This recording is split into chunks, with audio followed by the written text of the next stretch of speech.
O início de um despertar para as pessoas fora do seu sofrimento é a realização de que a maior parte do sofrimento psicológico, porque é disso que estamos falando. E nós não estamos falando de dor de dente ou algo assim. Não. Estamos falando de sofrimento psicológico. O sofrimento psicológico surge das histórias que você conta a si mesmo em sua mente sobre situações, sobre sua vida ou sua situação de vida. Como um exercício prático ou para introduzir para ensinamentos às pessoas, às vezes eu recomendo o seguinte: da próxima vez que você se encontrar em uma situação em que o sofrimento surgir, e o sofrimento, é claro, é um termo genérico, pode se manifestar de muitas formas. E em um extremo do espectro, o sofrimento é apenas se sentir irritado ou chateado com algo. Pode ser uma coisa menor, mas você se sente irritado. No outro extremo do espectro, há um desespero profundo, uma depressão profunda e tristeza, ou formas extremas de ansiedade, pânico e tudo mais. Você tem os dois e no meio há uma ampla gama de diferentes formas de sofrimento que surgem e muitas vezes não são reconhecidas como sofrimento pelas pessoas. Você não está consciente de como sua mente opera, nem mesmo sabe que está sofrendo, nem mesmo sabe que há outra maneira de você poder experimentar esta situação específica. Eu recomendo que da próxima vez que você ficar chateado com algo ou irritado, que é uma forma de sofrimento, uma forma menor de sofrimento, experimente. Eu digo, vamos imaginar uma situação que essas coisas acontecem com frequência com as pessoas. Você está em uma fila. Vamos dizer que é no aeroporto. O aeroporto é um lugar onde as pessoas muitas vezes experimentam sofrimento psicológico porque as coisas não acontecem como esperam, especialmente nos dias de hoje. Então, você está em uma fila. Não está se movendo. Você está ficando cada vez mais irritado e chateado. Ou poderia ser em qualquer lugar. Você está esperando, mas não está acontecendo. Você está esperando lá um engarrafamento onde no telefone ninguém está respondendo, apenas uma mensagem automatizada diz: sua ligação é importante para nós e o tempo de espera aproximado é 45 minutos. Ou que eles dizem, e você se sente cada vez mais zangado e irritado. Agora eu recomendo a seguinte prática, porque você está ali parado ou esperando. Você pode muito bem praticar. Pergunte a si mesmo, como eu experimentaria esta situação se eu não acrescentasse nenhuma interpretação ou pensamento a ela? Como eu experimentaria este momento se eu não acrescentasse nenhum pensamento a ele, se eu não o interpretasse de nenhuma maneira, se eu apenas permitisse que ele fosse como é, sem sobrecarregá-lo com esse peso de pensamento? Vamos supor que você está em pé nessa fila e você está muito irritado. Então, como eu experimentaria isso se eu não... Em outras palavras, se eu não dissesse em minha mente que isso é ruim? E todos os outros pensamentos que vêm depois disso? Porque quando você diz isso é ruim, então o próximo pensamento vem: minha vida é ruim, e você tem uma série de pensamentos associados negativos. Como eu experimentaria este momento sem acrescentar nenhum pensamento a ele? Certo? Então você está ali parado e isso traria sua atenção para o momento presente. E assim sua atenção se move para o momento presente. E neste momento presente você está ali parado e sente que está respirando, está olhando ao redor, as pessoas se movem. Seja qual for o papel em que você se encontra, você está respirando, percebendo coisas, e de repente você pode descobrir que este momento, na verdade, está livre de sofrimento. O sofrimento não surgiu, ele não foi causado pela circunstância externa, foi causado pela narrativa em sua mente sobre essa circunstância. Isso é uma grande distinção, e é o começo de viver conscientemente quando você percebe isso. Até você perceber que vive inconscientemente, o que significa em termos espirituais, viver inconscientemente é estar totalmente identificado com o que quer que sua mente esteja dizendo. Eu chamo de voz na cabeça, a narrativa em sua mente que lhe diz como as coisas são boas, como são ruins, como deveriam ser. Elas são, mas não deveriam ser. Deveriam ser diferentes. Mas elas são como são sempre neste momento. Você não pode mudar este momento, então você se torna consciente. E isso foi descoberto a propósito há 2000 anos por um filósofo grego antigo não muito conhecido, Epícoro. E ele disse: a maior parte do seu sofrimento é derivada do que sua mente está lhe dizendo sobre uma situação, mas não da situação em si. E isso é uma realização enorme. E isso pode ser o começo de um despertar para ver que a narrativa em sua mente na maioria das vezes, o que causa o sofrimento. É possível, é claro, que uma situação externa possa causar desconforto físico, obviamente. Isso é possível. Suas pernas doem, ou as costas doem, ou está muito frio, ou muito quente. Desconforto físico, claro, isso é possível. Mas isso não é sofrimento no sentido em que usamos esse termo aqui. Agora, o sofrimento psicológico, infelicidade, é outra palavra que você poderia usar. É um termo genérico para qualquer forma de negatividade dentro de você, infelicidade, sofrimento. Então você começa a perceber que a maior parte disso surge de uma narrativa mental sobre uma situação ou sobre suas circunstâncias, mas não das circunstâncias em si. E então você começa a praticar. Toda vez que sentir que está surgindo alguma perturbação, alguma forma de raiva está surgindo, alguma forma de negatividade, culpando pessoas e situações e dizendo: isso não deveria estar acontecendo, ou algo não está acontecendo, mas deveria estar acontecendo, ou eles deveriam fazer isso, ou eles não deveriam fazer isso. Todos os tipos de narrativas em sua mente. Então, o despertar espiritual é você começar a estar ciente do que a sua mente está dizendo, das histórias que você está contando a si mesmo sobre situações, mas também das histórias que você está contando a si mesmo sobre o que chama de sua vida. Existem milhões de pessoas neste mundo que viveram com um senso de identidade muito doloroso, e elas percebem sua vida como um fardo. Elas vivem com esse peso e não percebem que esse peso que chamam de vida, na verdade, é uma narrativa que contam a si mesmo e dizem: isso sou eu. Todas as coisas que aconteceram comigo, as coisas terríveis do passado que as pessoas fizeram comigo, ou as circunstâncias fizeram comigo, ou talvez até mesmo as coisas ruins que eu fiz. Então você desenvolve uma identidade muito pesada, e isso se torna seu senso de si mesmo. E as pessoas não percebem que é uma história que você está continuamente contando a si mesmo em sua mente. Mas você está tão identificado com a história que você não existe.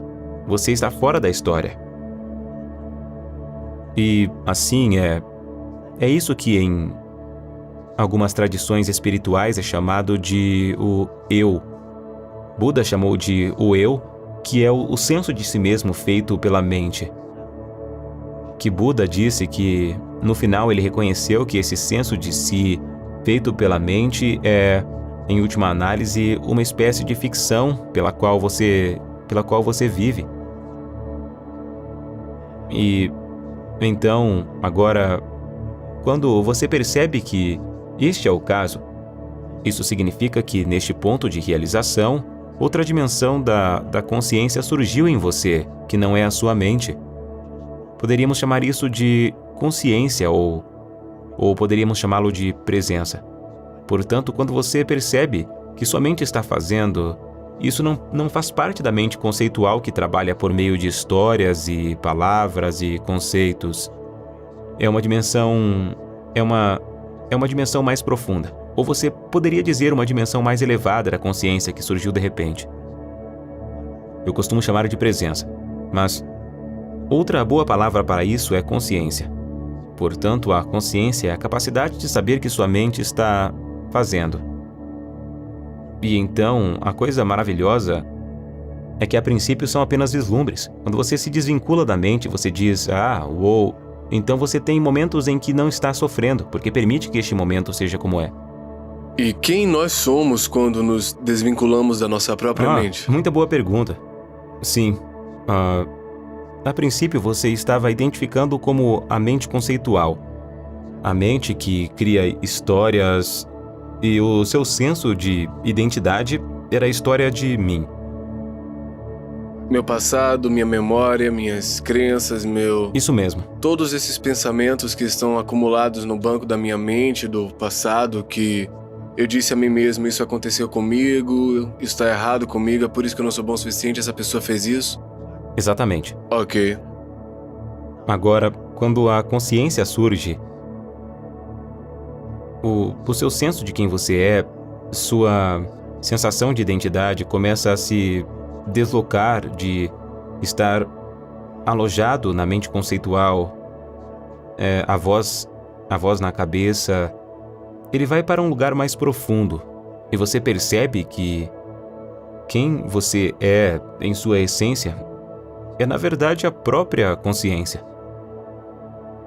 E isso é uma realização incrível. E, em outras palavras, esta é uma dimensão da consciência que está, eu a chamo de além do pensamento. Pensar é uma coisa maravilhosa. Pensar é uma ferramenta muito poderosa para criar. No entanto, se o pensamento é tudo o que temos e procuramos nossa identidade na mente, então isso é muito limitante. Se o pensamento for usado como uma ferramenta, é muito poderoso e capacitador e pode ser muito criativo. Mas se o pensamento se torna autosserviço, em outras palavras, você está completamente identificado com esse fluxo de pensamento que, para a maioria das pessoas, nunca para. Durante todo o dia, eles estão falando sozinhos. Há uma voz na cabeça. Às vezes eles falam eu, às vezes eles falam consigo mesmos e dizem você não deveria ter feito isso, Sou você não é bom o idiota e suficiente. tudo isso. Então, esta é a coisa mais... Bem, a coisa mais importante na vida de uma pessoa. E é por isso que estamos aqui. É experimentar essa mudança na consciência, de modo que cada vez mais, a princípio, em vislumbres, mas depois cada vez mais o seu senso de quem você é e o espaço da consciência, a presença. Significa que somos dois? Pode-se dizer isso. Por um lado, às vezes chamo isso... por um lado, você tem sua identidade de forma. Sua forma é a maior parte do corpo físico, que é a primeira coisa com a qual as pessoas se identificam. Mas a realidade não é o corpo físico, é a imagem mental do meu corpo, com a qual talvez estejamos satisfeitos. Ou o corpo pode ser uma fonte de orgulho, pode ser uma fonte de vergonha ou qualquer coisa no meio. E assim, as pessoas se identificam com o meu corpo. Essa é a primeira identificação de forma. E a próxima é a forma psicológica de mim, ou as coisas com as quais me identifico em meu passado. O passado constitui quem eu penso que sou, ou há um condicionamento do passado, começando na infância. A maneira pela qual a cultura na qual você cresce, a família na qual você cresce, todas essas coisas se tornam parte da sua identidade.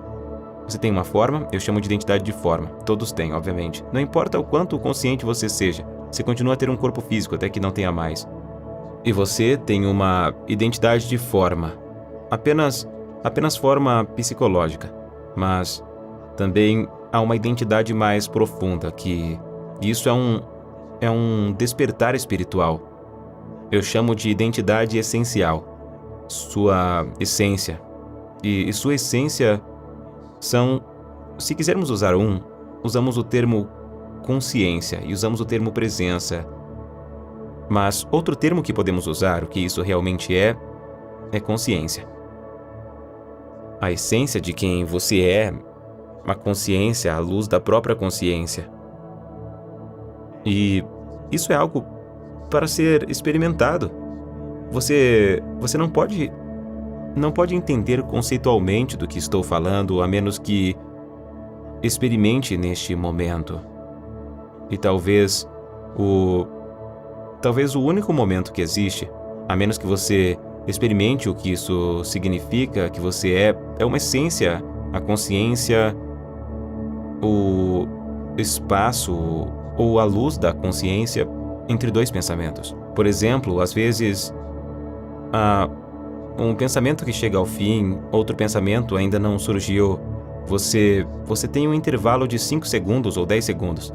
Isso é uma coisa experiencial para se perceber como consciência. Isso implica que a princípio, por breves instantes, a mente se acalma, se aquieta, mas você ainda está lá. Então, quando você não está, digamos, vamos supor que você se desapegue de qualquer memória do seu passado, porque você não precisa disso agora.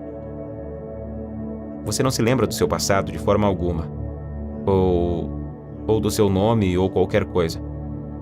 E você não está pensando no futuro, não está pensando de forma alguma, mas está consciente. Você está ciente das suas percepções sensoriais, mas não está interpretando as percepções sensoriais. Você está permitindo que as percepções sensoriais sejam. E agora, quem ou o que você é quando não está dizendo a si mesmo quem ou o que você é? Quem ou o que você é sem a história? E algumas pessoas têm medo disso. Elas estão tão apegadas à história que não conseguem deixar ir. Mas é uma prática maravilhosa. Para algumas pessoas, elas só deixam ir quando a história que chamam de vida se torna tão dolorosa que não conseguem mais suportar. Então, às vezes, experimentam uma transformação.